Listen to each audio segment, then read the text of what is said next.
Welcome back to the course on fighting multiple attackers. In the first couple of videos, I showed you how to use a powerful clinch to make one of your opponents a shield and then toss them around and smash them with knees like the most powerful knee of all time. If you haven't watched those videos, they're really good ones. You should watch them first. There's links above this video, yada, yada, yada. Now in this video, well, we're gonna learn a lot of stuff. Well, tell us all about it, Trav. We're gonna start by playing this kind of fight a bit more like it's a chess match. I'm gonna give you a series of guidelines and decisions that you can make which will drastically improve your odds of winning and stop stupid crap from happening like you getting sucker punched.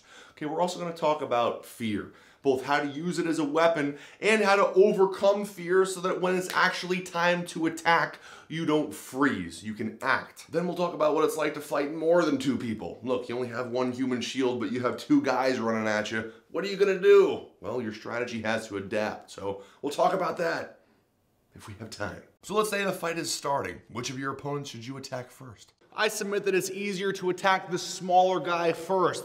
Look, if he weighs less and he has less muscle mass and he's a smaller guy, he's going to be less resistant to your clinch. You'll be able to muscle this guy around and bully him around more easily, and therefore you'll control the positioning game a whole lot better. Also, bigger guys, especially if they're bulkier, they're not going to be as quick running around, and they're going to be more easily fatigued by footwork. Besides, Deontay looks pretty quick. Man, that's racist. Dude, I'm just saying you look, sprightly. Always clinch your sprightliest opponent first. Now forgive me for doing so, but we keep on skipping right to the point where we're actually attacking somebody with a clinch. Well, what about the 10 or 20 minutes of straight talking that happens before a fight even starts? Believe it or not, most fights are won or lost in that period of time. And the secret to not losing and getting sucker punched and cracked in the head is securing some good positioning. Now, the most peaceful and friendly way to secure good positioning in a fight is just to keep everybody in front of you. And right now I have two guys on the sides. Now, this is as simple as taking a couple of steps backwards. Look, now I can see everybody. Now I'm not gonna get hit with any unsuspected surprises. But what if people think I look scared?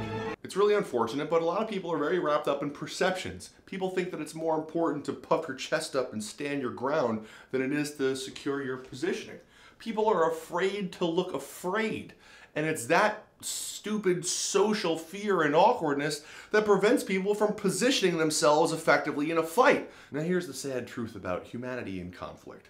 When most people get into a fight or an altercation, whether it's multiple people or not, their fight or flight response kicks in, they get the butterflies in their stomach, and most people freeze.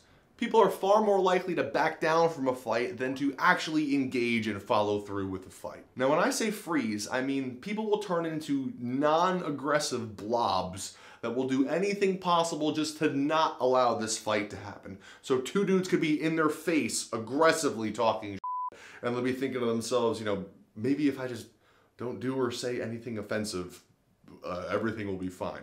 Yeah, maybe, but your fate is in their hands. But I don't want them to have my fate. That's my fate. Now the best way to stop yourself from freezing is by enforcing these guidelines from the moment the altercation starts.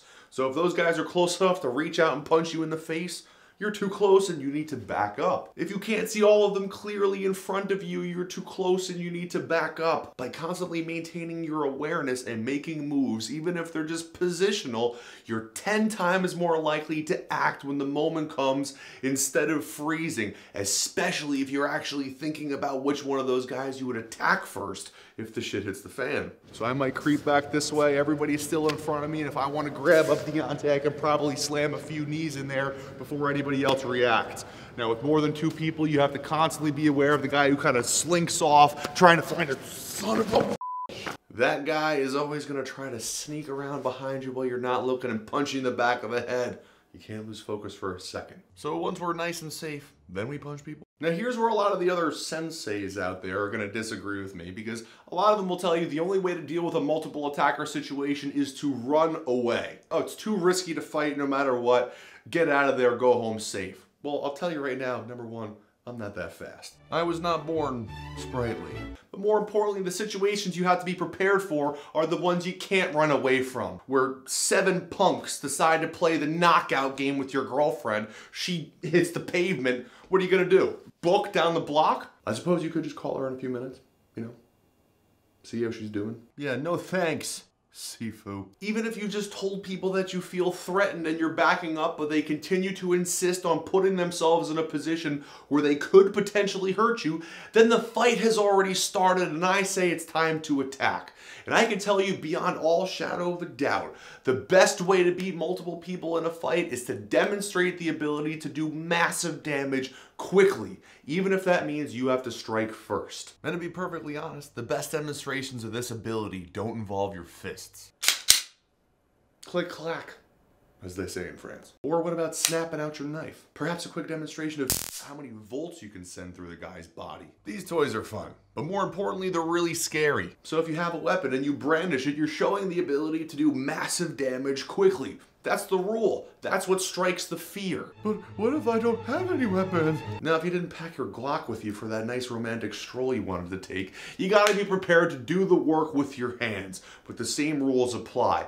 I think that throwing a haymaker into a clinch, into an angle drag, and into the biggest knee in the history of mankind is a great way to do a lot of damage quickly, instill some fear, and put you in the perfect position to continue fighting if the fight actually goes on. Now, are you truly prepared to fight more than 2 people? Well, if your only weapon is a clinch, you have to make a very important update to our strategy. So pay attention. Now, no matter how many people you're fighting, 2, 3, 5, you always have to secure the flank in order to stay safe.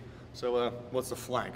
That's just the outside of the people that you're fighting. So here's a flank out here. I've taken the flank. And here's a flank on this side. Okay, as long as I stay outside these guys, I can't get punched from multiple angles at once. I can keep everybody in front of me. Now, if it's 2 people that I'm fighting, it's easy to take the flank. I hide behind this guy, I'm on the edge of the attack, I can just keep on smashing this dude. Now, as soon as I start fighting more than 2 people, when I have this guy clinched, suddenly the flank starts collapsing around me. Okay, I can't let that happen. I can't be blindsided from both sides. I need to re-attack the flank every time that happens. So I have Deontay clinched, these guys converge, I smash Josh, boom, boom.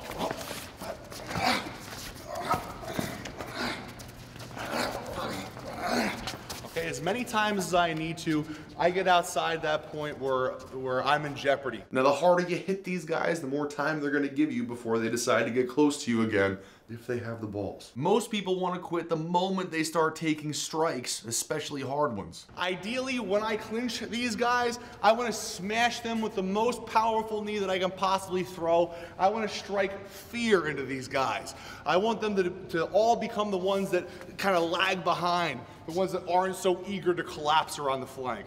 Now, these dudes know what they're doing. They know the strategy at hand right now, so they're going to converge pretty quickly.